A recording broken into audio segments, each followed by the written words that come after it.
सबको जय मसीह। परमेश्वर ने मुझे इस अवसर दिए हैं जिस कारण मैं परमेश्वर को बहुत बहुत धन्यवाद देना चाहता हूँ।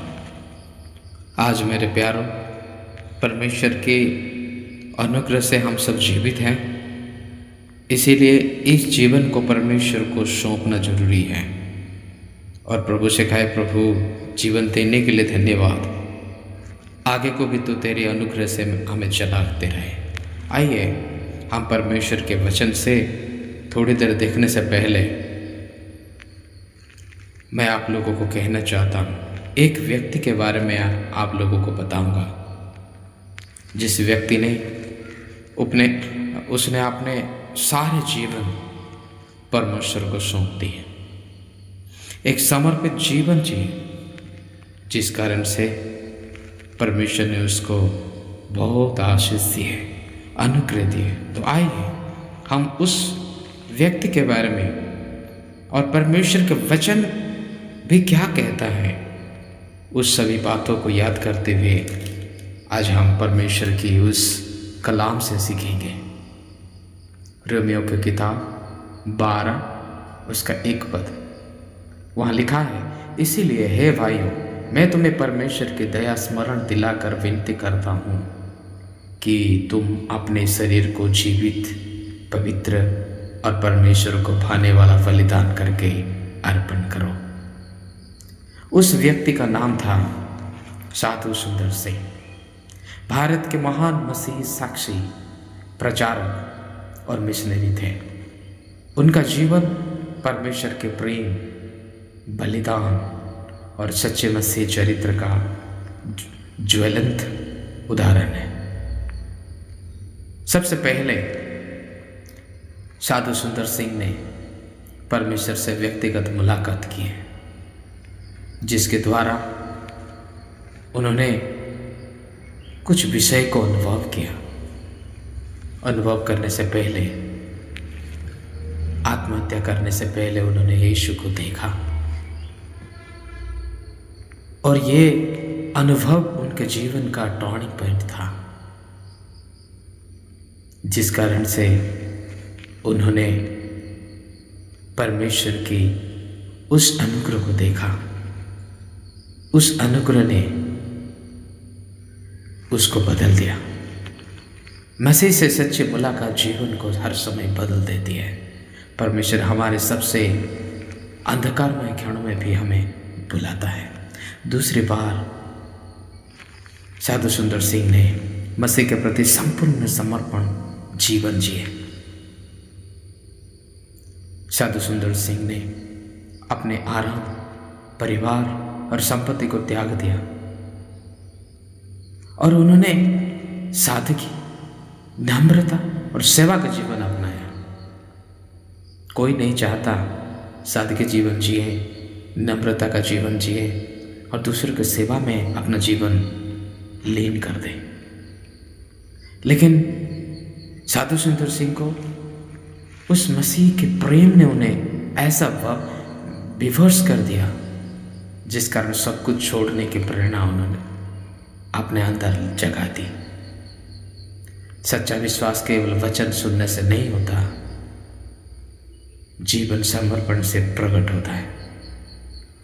जब यीशु मसीह से मुलाकात हुआ और यीशु मसीह के लिए अपना जीवन समर्पण किया, उस समय में उनके जीवन में बहुत सारे विरोधियां खड़े हुए और कष्ट से, दुख से जीने के लिए उनको आदत लगाना पड़ा।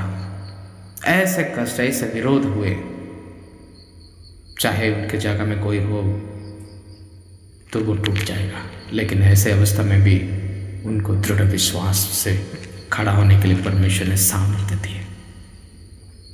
साधु सुंदर सिंह को भारत में सताया गया, तिब्बत में सताया गया, नेपाल में भी सताया गया।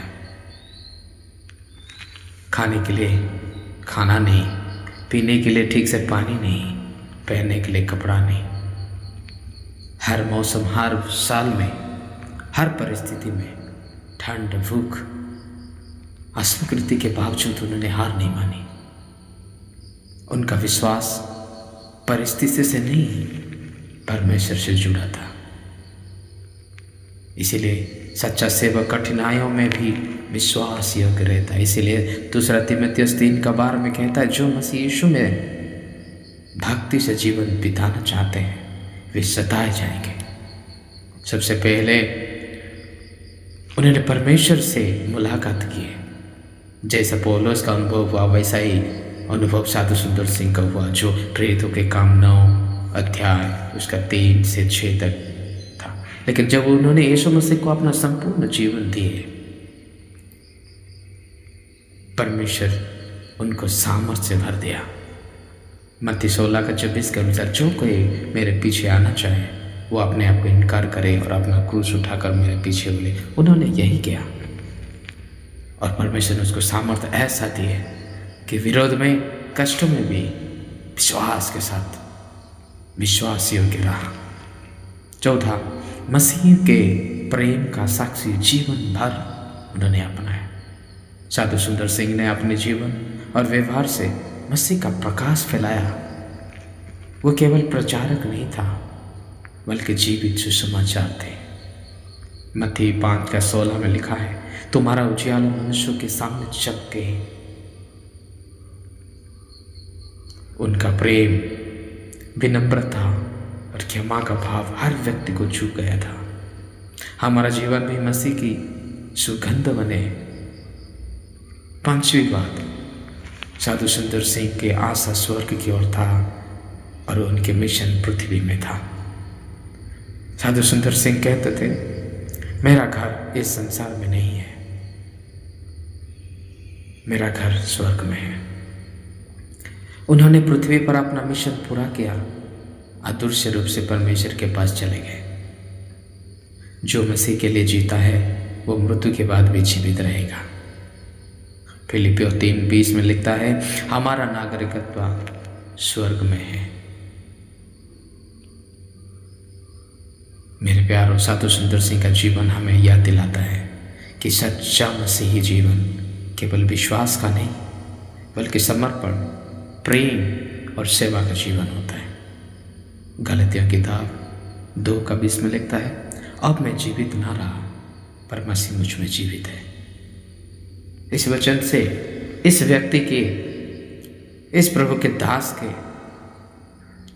उनके जीवन के हर एक बातों को देखते हुए, परमेश्वर के वचन को भी देखते हुए आज हमें यह सीख मिली कि सच्चा मसीह केवल विश्वास का नहीं बल्कि समर्पण, प्रेम और सेवा का जीवन होता है। और पौलुस जैसे कहते हैं, हम भी वही बातों को दोहराएं, अब मैं जीवित ना रहा पर मसीह मुझ में जीवित रहे। परमेश्वर आपको बहुतायत से आशीष करे।